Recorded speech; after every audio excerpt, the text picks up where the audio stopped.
Along with Earth and Mars, Mercury and Venus make up our inner solar system.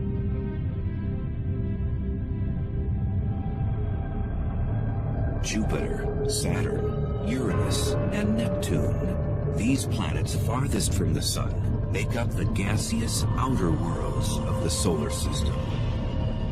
Over 4 billion years, the inner planets bound enough interstellar debris to become rock solid.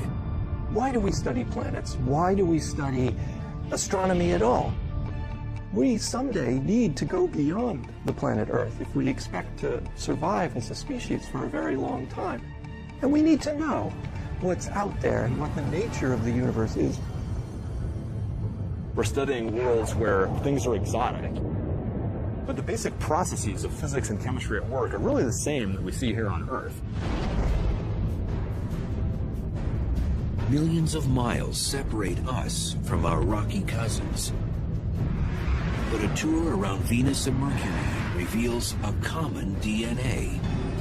We can go to Mercury and Venus and really look at these as places, as worlds with their own histories, and then contextualize our own planet's history. Venus is the 6th largest planet in the solar system. At its closest, it is 26 million miles away from Earth. A year on Venus lasts 225 Earth days. And if you weighed 150 pounds on Earth, you'd weigh 136 on Venus.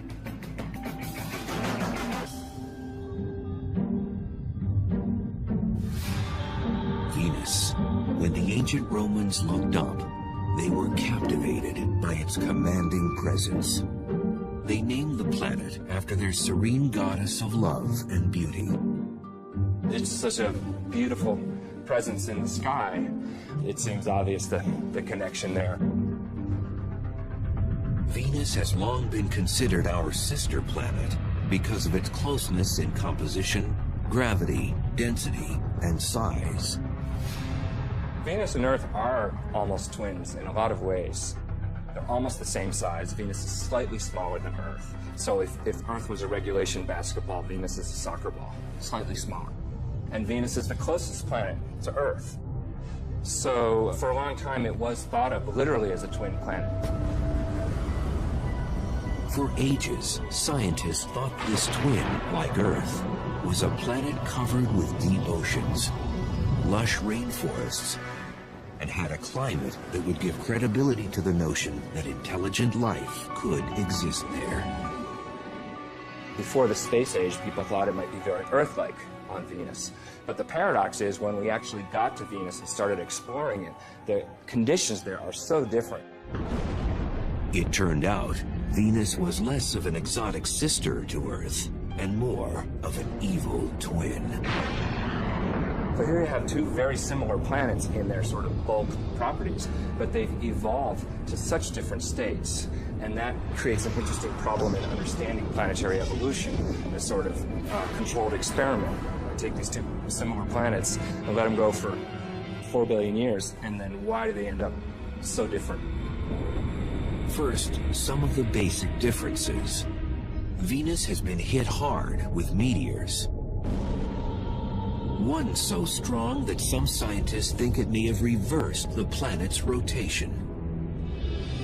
Venus has a very slow rotation, and it has what we call a retrograde rotation. So it spins backwards compared to the direction of spin of all the other planets.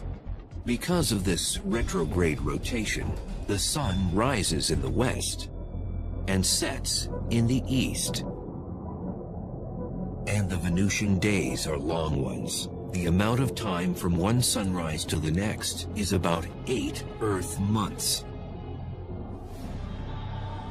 But the orbital pattern and long days are what make Venus so intolerable. In part, it's the wicked climate.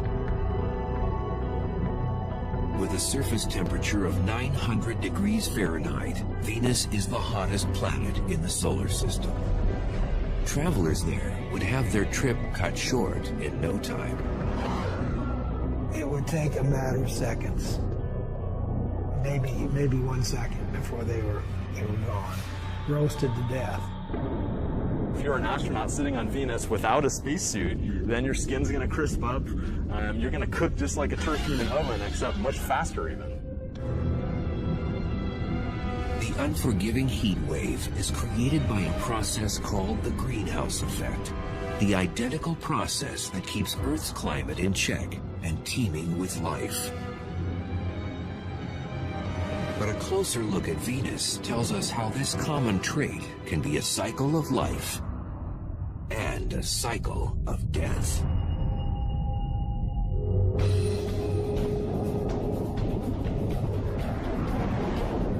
Today, our own temperature is on the rise, and scientists found the possible cause behind it up on Venus. Global warming is a result of greenhouse gases that are growing and growing and growing, and therefore we're getting hotter and hotter.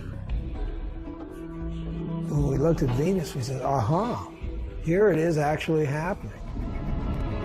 In the 1990s, after the Magellan spacecraft was launched, planetary watchdogs began turning to Venus to surmise just how bad it could get here on Earth.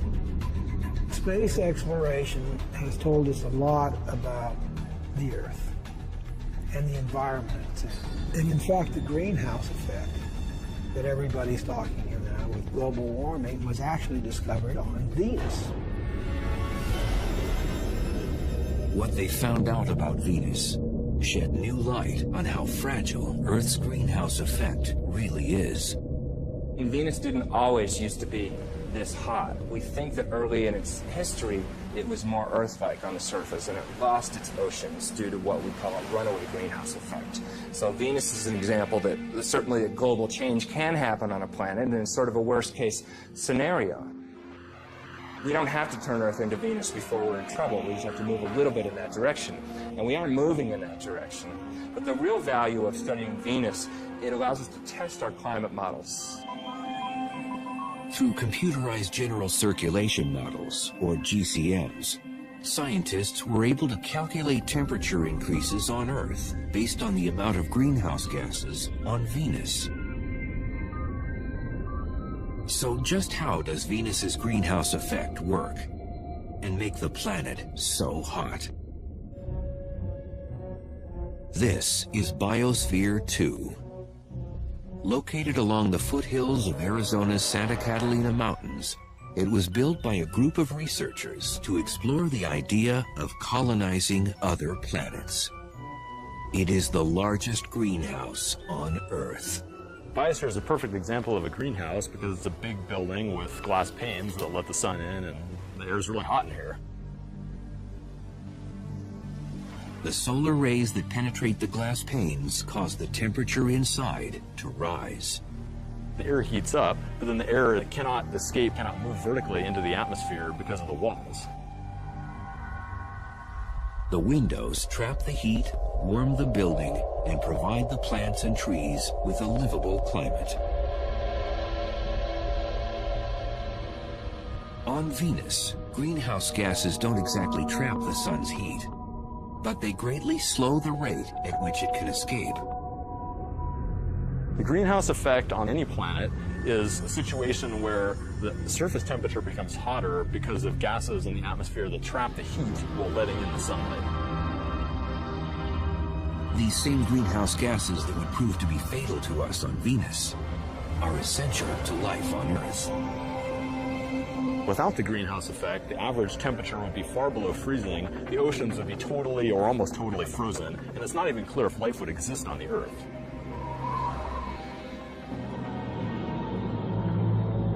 We talked about how hot it was, but why is it so hot? The answer has to do with the atmospheric composition. It's almost all carbon dioxide there. Carbon dioxide, or CO2, makes up 95% of the Venusian atmosphere, and that high volume of gas traps more heat.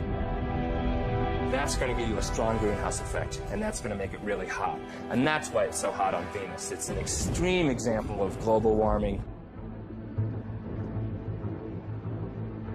On Venus, volcanoes are the natural spring source for CO2 and other gases. It's a process atmospheric chemist Jeff Sutton studies on Earth at Hawaii's Kilauea volcano. Deep below the surface, atomic compounds ignite during volcanic activity to form CO2. The gas is born from the pressure created by the heat of molten rock, or magma. It rises towards the surface. It reaches the summit magma storage complex. The pressure is decreased on the magma. And the effect of that is to allow gases that are trapped under the very high pressure to be released and bubble out. The Venusian surface would likely have cracks in the lava, similar to these vents, where gases escape into the airstream. Somewhere between 8,000 and 30,000 metric tons of carbon dioxide boil out of the magma chamber each day. And it amounts to something on the order of 3.5 to 5 million tons per year. And that's just one volcano here on Earth. Venus has more active volcanoes, and that means more heat-bouncing gases. So all the CO2 just builds up in the atmosphere on Venus, which just makes it hotter and hotter.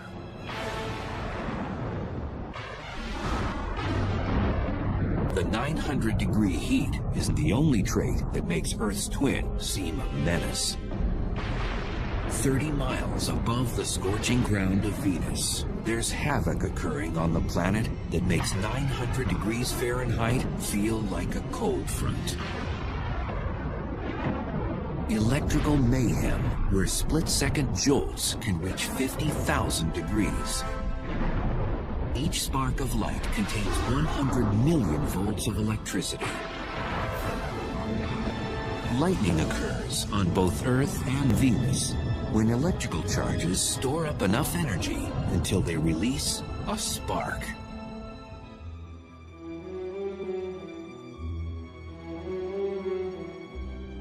Mears Oppenheim teaches planetary physics to students at Boston University. And researchers like him get in on the action at Boston's Museum of Science.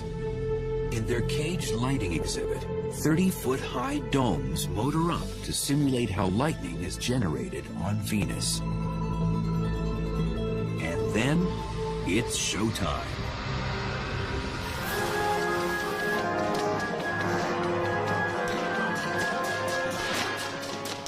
So look at this. We're generating so many millions of volts on these domes that voltage has to escape.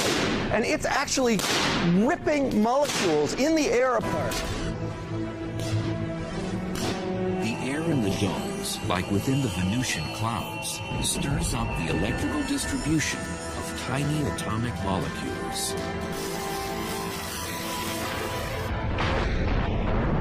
So the ripped molecules make that light as they reassemble themselves, and that's what a lightning bolt is. Cosmic particles from exploding stars way out in the galaxy trigger lightning. When these hit the atmosphere, they provide that spark. These are particles that come from way out in the universe, the atmosphere, and cause a shower of charged particles.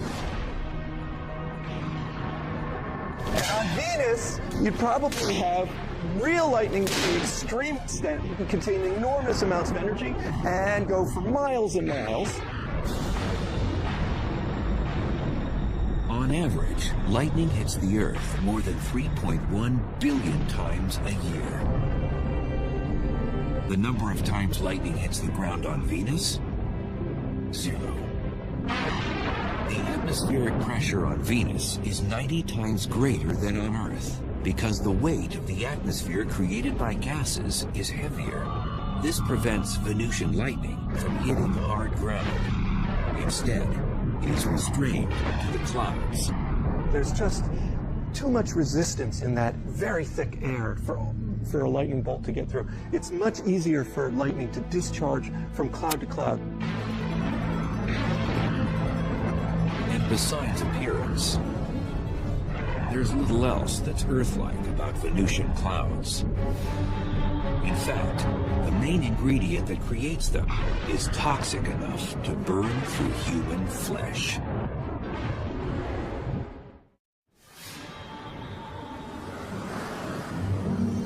From Earth, you might be able to see Venus twinkle in the morning and evening skies like a star. Definitely not a wallflower. It's so bright in our sky, not just because it's the closest planet to us, but because it's the most reflective planet. Because it turns out Venus is completely covered in these bright reflective clouds. 80% of the sun's light bounces off the clouds that blanket the planet. But even in the clouds, Venus, our so-called twin planet, manages to show an evil nature. And we know that the clouds of Venus are made out of sulfuric acid, basically like battery acid. And that sulfuric acid is made by sulfur dioxide coming out of volcanoes on the surface. Like its greenhouse cousin, carbon dioxide, or CO2. Gas pressure pushes sulfur dioxide to the surface through volcanic vents. It's the same gas chemist Jeff Sutton monitors carefully at Hawaii's Kilauea volcano. The gases, the sulfur dioxide in particular, is a noxious, toxic gas. And we wear gas masks to protect our lungs and our airway because sulfur dioxide combines with the moisture in your nose and throat and forms sulfuric acid. Sulfuric acid is nasty stuff. You don't want to splash battery acid on you. You know, you're careful not to do that. It's basically the same stuff. So it would not be good to suddenly stick your hand into the Venus clouds. So if a traveler to Venus could survive the acidic clouds, the lightning bolts, the toxic air, and the heat, just how would the Venusian surface look?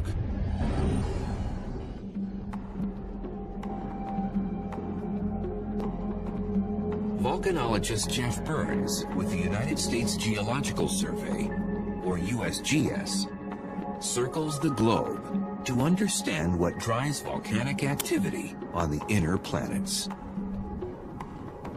When Burns imagines the surface of Venus, he considers the dark, eerie wasteland of Kilauea's lava fields on the big island of Hawaii. It's very instructive to be able to come here and study this volcano to compare it to volcanism that has occurred on the surface of Venus.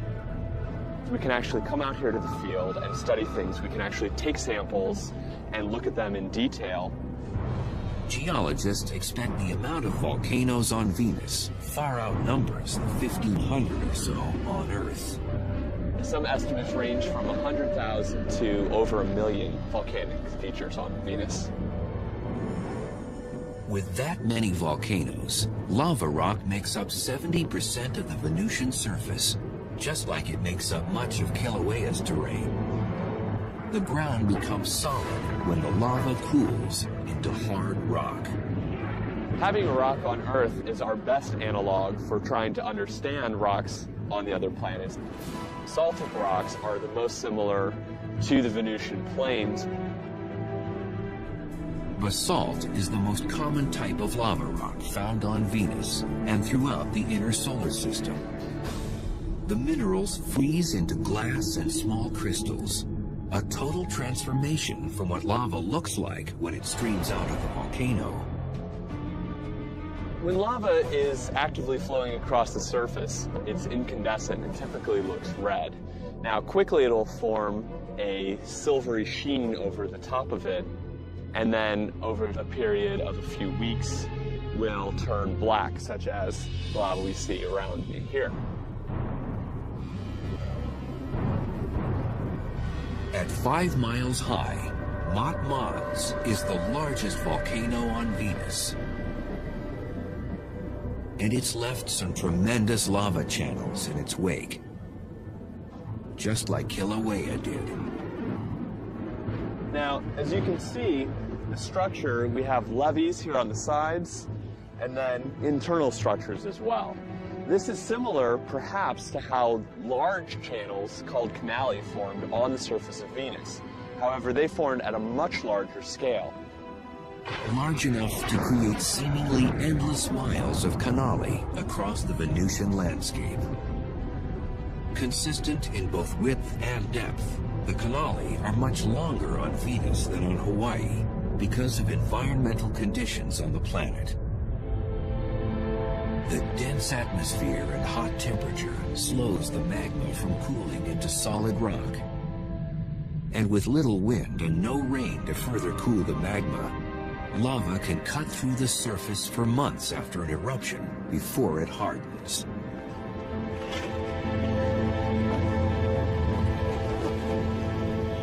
On Venus, if you did see layering, you would expect to see layer after layer of volcanic rocks that would all be relatively black and basaltic in composition. You would probably see little bits of color due to potentially oxidized iron, which would look red.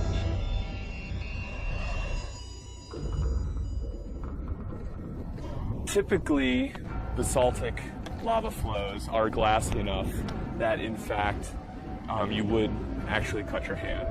They can be extremely sharp. They tend to quench and form glass.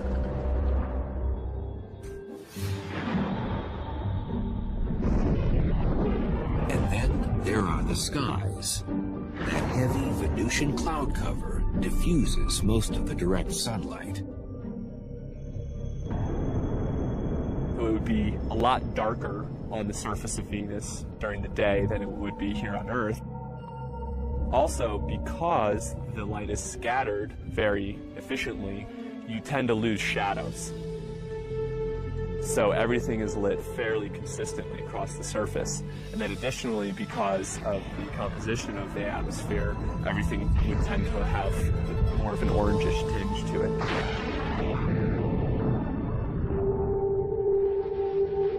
Besides canyons, jagged mountain ranges scrape the Venusian skies.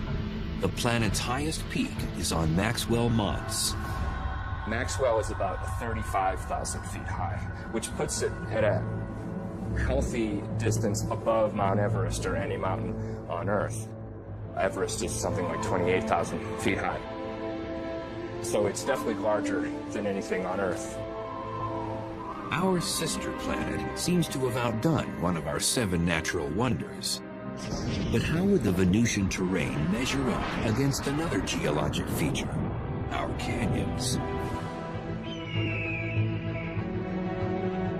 The Grand Canyon, a great chasm eroded over 250 million years by the Colorado River.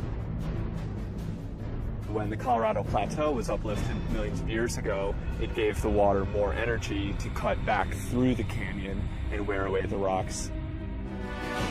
The vast canyons on Venus may have also been formed by erosion, but not by a river. Volcanic systems can erode canyons by having fluid flow if it's very fluid, not very viscous. Materials can erode similar to water. And the Grand Canyon is only part of the Colorado River system, but even looking at the Colorado River system as a whole is not nearly as long as the longest channels on Venus. Had the ancient Romans known about the volcanoes, acidic clouds, lightning bolts, toxic air, and that scorching heat, perhaps they may have named our evil twin planet after something other than their goddess of beauty and love. There's irony there because, of course, the Greeks and Romans didn't know anything about the conditions on Venus, and here we are a couple thousand years later, and we're actually exploring this place, and, well, it's not quite so nice according to our taste. But how do the dangers found on our sister planet compare to the cosmic violence on Mercury?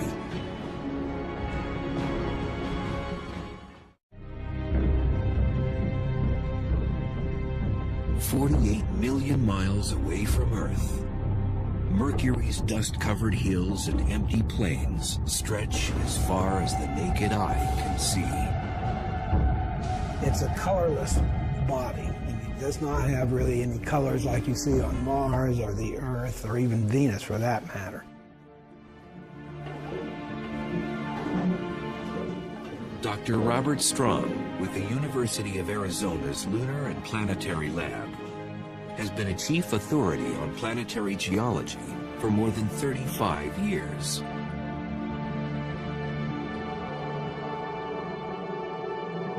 Mercury is the innermost planet, and it's quite different than anything else in the solar system. At 36 million miles, Mercury is the closest planet to the Sun. The planet has no known moons. Mercury has no atmosphere. And it's a naked-eye planet, visible on Earth during the twilight hours.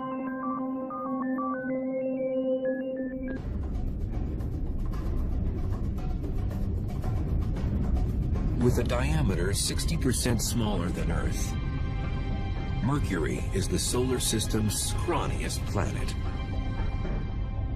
Much too small to generate the strong gravitational field needed to retain an atmosphere. Gravity depends upon the mass of the object, on the mass. So the larger the mass, the more the gravity. So on Mercury, the gravity is less on there. Since the planet's gravity is so weak, if you weighed 150 pounds on Earth, you'd only weigh 57 pounds on Mercury.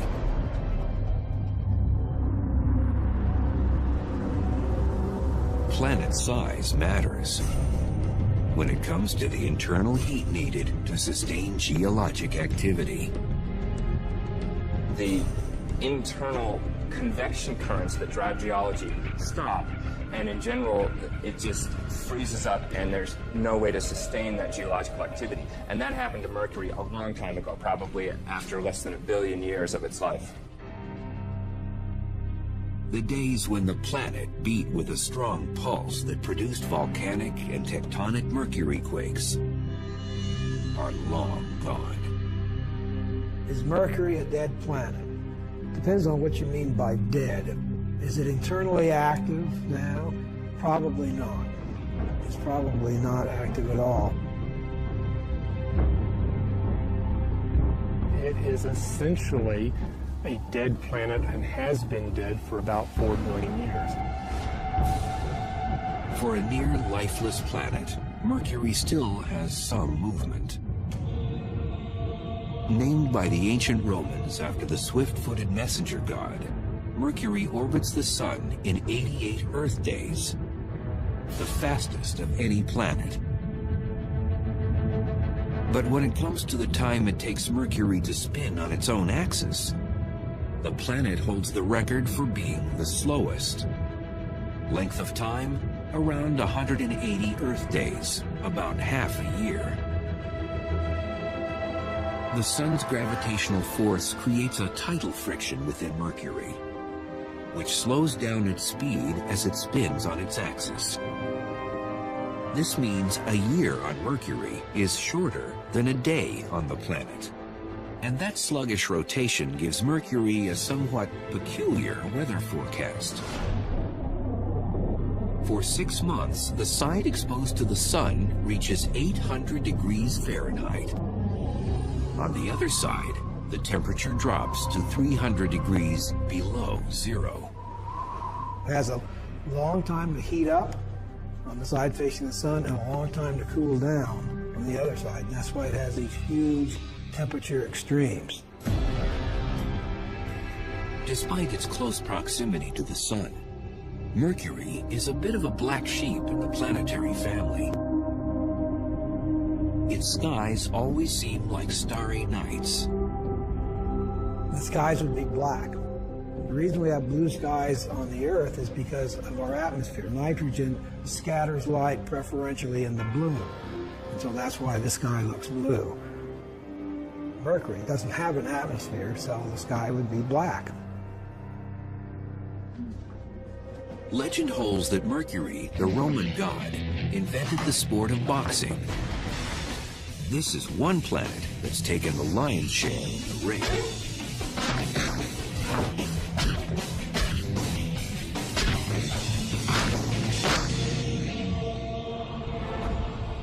Mercury has had millions of meteors and asteroids explode on its surface because it doesn't have an atmosphere to protect it. Our atmosphere guards Earth from most impacts, like a force field. When a small object slams into it, usually at more than 10 times the speed of a bullet, the collision with air molecules vaporizes it into a gas. The Earth is shielded from small impacting objects by this wonderful thing that we call the atmosphere. And for small objects, weak objects, they will be completely destroyed by those forces long before they get here to the geologic surface of our planet.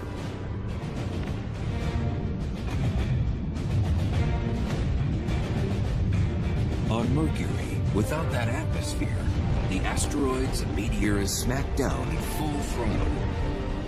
This makes Mercury the most heavily cratered planet in the solar system. You cannot take a step on Mercury without encountering an impact crater. Back in 1974, the Mariner 10 space probe mapped half the planet's surface, including the largest crater ever surveyed in the solar system. The most prominent feature is a feature called the Caloris Basin, which is a very large impact crater that is about maybe 900 miles in diameter. 900 miles in diameter. That's a couple hundred miles broader than the entire state of Texas. Researchers speculate the iron meteorite that made that impact stretched for more than 60 miles before it crashed into the surface. Moments after impact, seismic waves converged at the antipodal point, the spot on the exact opposite side of the planet. The seismic waves, the shock waves from this thing traveled, and they concentrated simultaneously around the other side of the planet and literally shook apart the surface. The seismic turbulence jumbled up the crust and twisted the terrain into unusual rock formations. There's all this weird terrain. In fact, the technical term is weird terrain.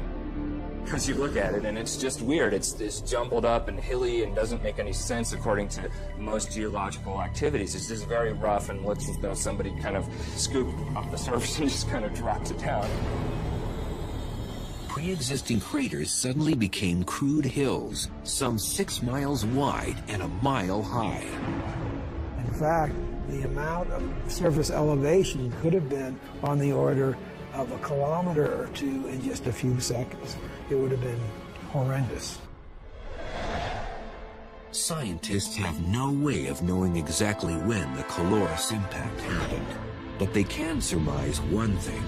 If an asteroid the same size crashed into the Earth, the impact would be catastrophic and wipe out human civilization.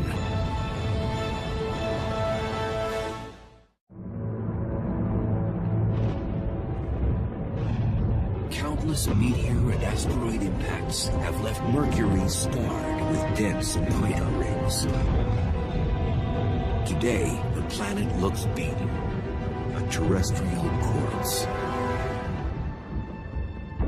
Like Mercury, Earth's surface is vulnerable to bombardment.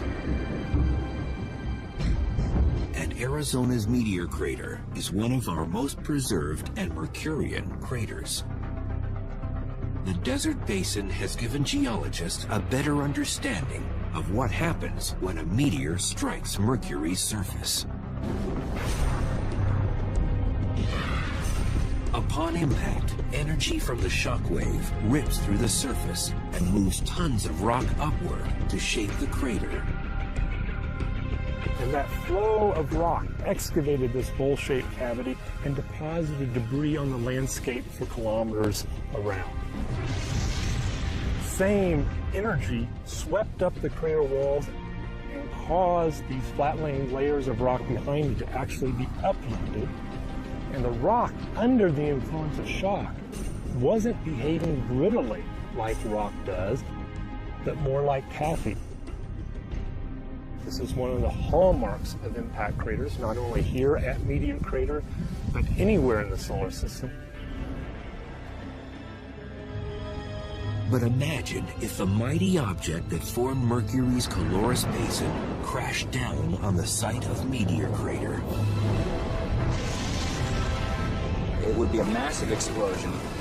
Chunks of molten material flying around the Earth ballistically, re-entering the Earth's atmosphere and causing just massive meteor showers everywhere.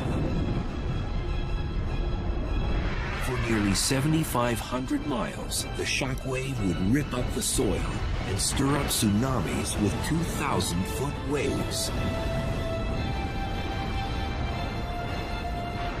Massive tsunamis propagate around the Earth and inundate much of the world's coastlines. It would flatten Las Vegas, Nevada, the cities of Salt Lake City, Utah, San Francisco, California, and Los Angeles vanish in a split second. Shock waves from the impact would propagate through the solid Earth thousands of miles from the site of an impact like that. Those seismic waves would converge at the impact's antipodal point, off the coastline of Africa's Madagascar, at the bottom of the Indian Ocean.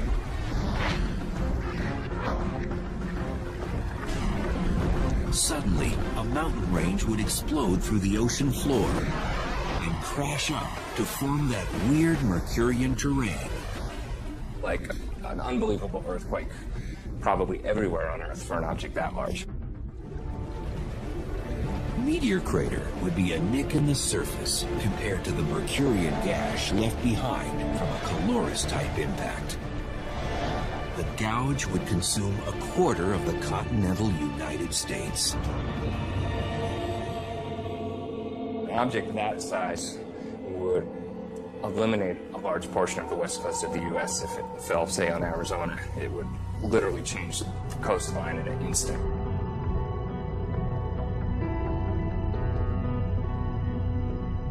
Back on Mercury, those craters give it an iconic stature in the solar system. And some of these pockmarks harbor mysteries. When the radar at Puerto Rico's Arecibo Observatory honed in on Mercury's poles, it picked up something that left researchers befuddled. Ice, of all things. One of the hottest bodies in the solar system, and it has ice in the poles. And the reason it has ice there is because Mercury is a heavily cratered surface. And so craters in the polar regions, the inside of them, are constantly in shadow. That's because Mercury is vertical relative to the plane of its orbit. So some crater floors never receive light or heat from the sun. But with no obvious water source on the planet, that begs the question, how did the ice get there? Scientists believe the mystery ice could have come from a comet. Comprised of rock, dust, gases, and ice, comets come from the outer reaches of the solar system, where the temperatures are much colder. Could this ice just be on the bottom of permanently shaded craters? Or could it be ice that's sort of covered up by a layer of dust which is shielding it from sunlight? We really don't know. Besides these comet collisions, there is yet another type of crater on the planet, and they weren't formed by anything that fell from the sky. Instead, an Earth-like force of nature created these holes, and it generated deep from within the planet's core.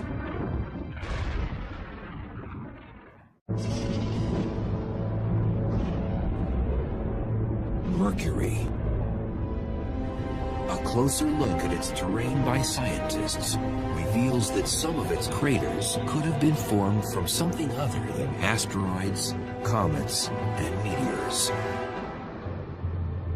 We do understand that the dominant geologic process that affected Mercury, at least Mercury's surface, is impact cratering. The second most important geologic process to affect Mercury is volcanism.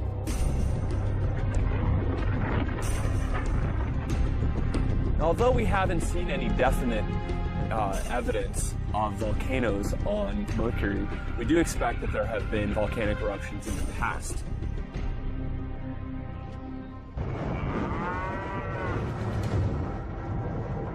This remote cow pasture, a 3 hours drive north of Phoenix, might contain a telling link to Mercury's volcanic history.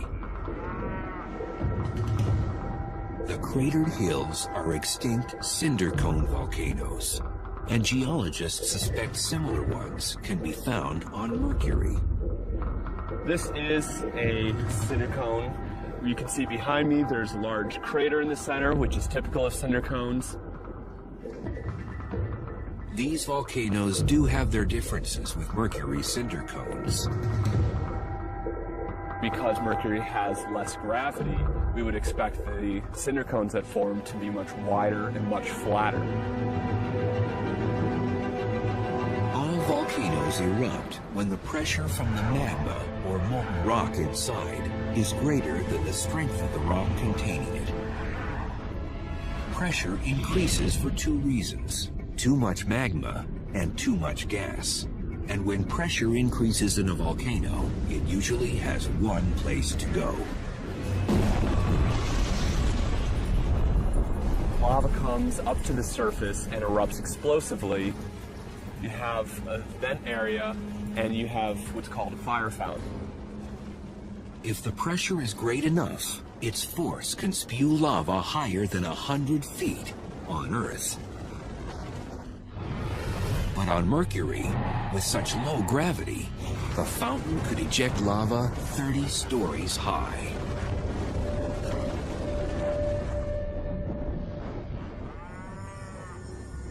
While these cinder cones in Arizona may illustrate our shared volcanic heritage with Mercury, to witness an eruption there firsthand and watch the cinder cones form would be a whole other experience. First, without an atmosphere, a plume of ash and smoke and debris wouldn't billow across the landscape. That material would go into essentially a vacuum of space because Mercury doesn't have an atmosphere, so that material would break up much more. Also on Mercury, you wouldn't be able to hear the loud eruption. Since Mercury has no atmosphere, there's no way of transmitting sound. So if you were on Mercury and playing a guitar or a ukulele or a piano, you would not hear anything because there is no atmosphere to transmit that sound. So it would be just complete silence. Back in 1974, Mariner 10 surveyed only 45% of Mercury's surface on a flyby mission. 30 years later, NASA launched the Messenger spacecraft. The satellite will map the entire planet and transmit data to eager scientists with a deluge of unanswered questions. I want to see the other side. I don't know what's over there, and that's been bugging me for 35 years. Is it like the side we saw, or is there something very unusual and different? But even with resources being earmarked for future exploration of this rumpled dwarf in the solar system, exactly how different or similar we really are may be left up in the air.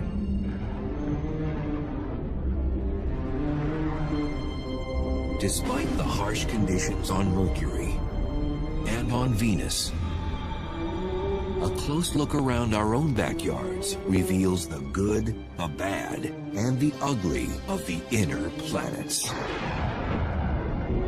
The universe is this vast, vast thing And here we are sitting on this little pinprick. I mean, we are not isolated. We see things that happen on these other planets for tremendous climatic changes in the past that have happened in a very short period of time and changed that.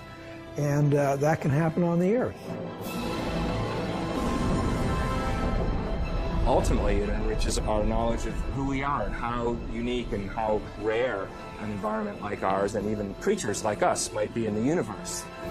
And that evolution, that exploration, that turning the corner, that discovery of new ideas is what we're all about. There's a bright future.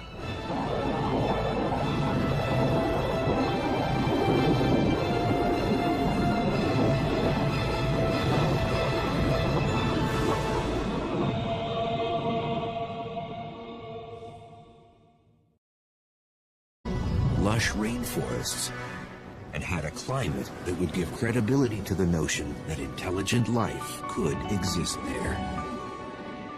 Before the space age, people thought it might be very Earth-like on Venus.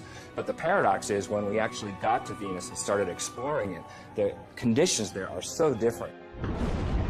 It turned out Venus was less of an exotic sister to Earth and more of an evil twin.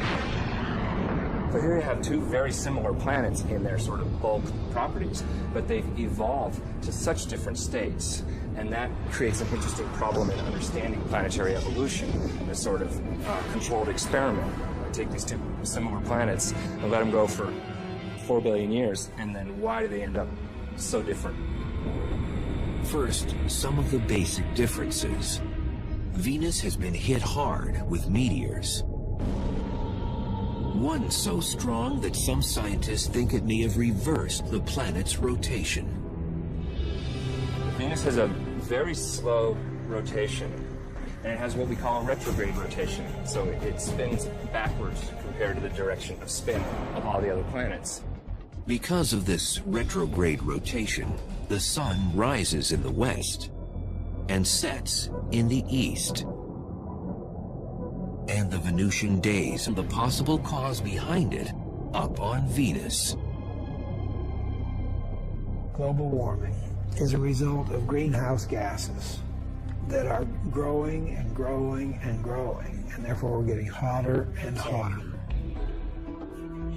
When we looked at Venus, we said, aha, here it is actually happening.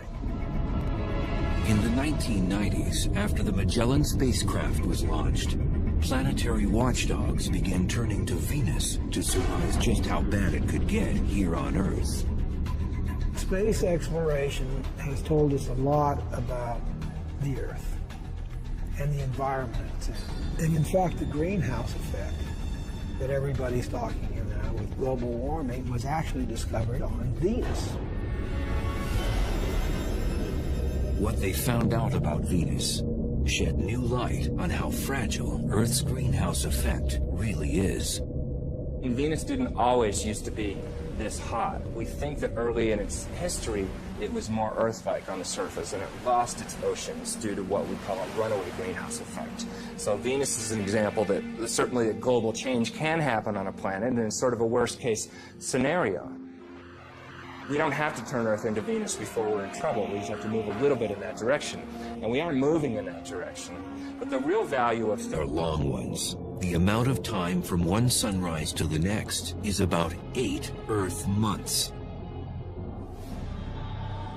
But the orbital pattern and long days aren't what make Venus so intolerable. In part, it's the wicked climate. With a surface temperature of 900 degrees Fahrenheit, Venus is the hottest planet in the solar system. Travelers there would have their trip cut short in no time.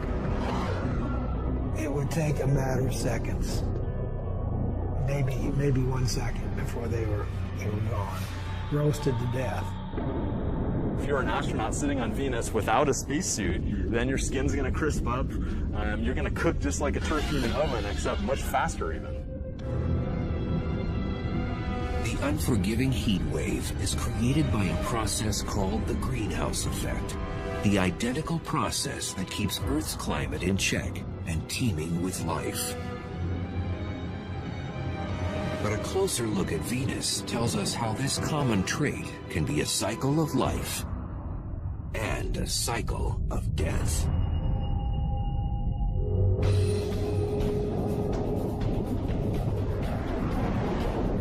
Today, our own temperature is on the rise, and scientists found it is the sixth largest planet in the solar system. At its closest, it is 26 million miles away from Earth. A year on Venus lasts 225 Earth days. And if you weighed 150 pounds on Earth, you'd weigh 136 on Venus.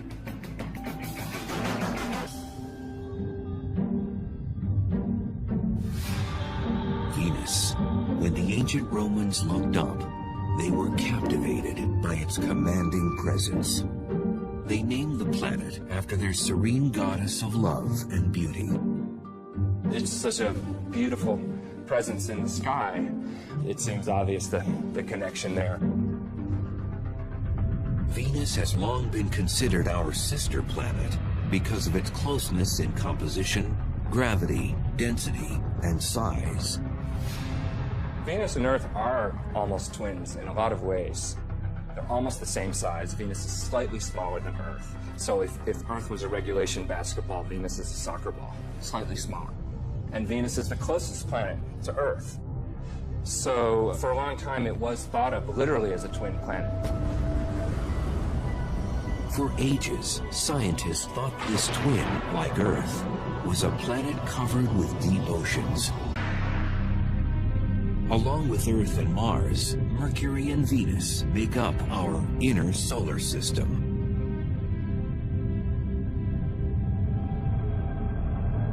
Jupiter, Saturn, Uranus, and Neptune, these planets farthest from the Sun, make up the gaseous outer worlds of the solar system. Over 4 billion years, the inner planets bound enough interstellar debris to become rock solid. Why do we study planets? Why do we study astronomy at all? We someday need to go beyond the planet Earth if we expect to survive as a species for a very long time. And we need to know what's out there and what the nature of the universe is.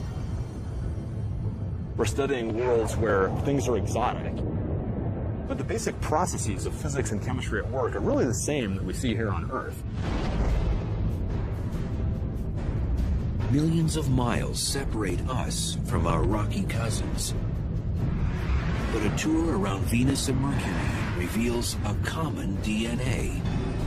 We can go to Mercury and Venus and really look at these as places, as worlds with their own histories, and then contextualize our own planet's history. Venus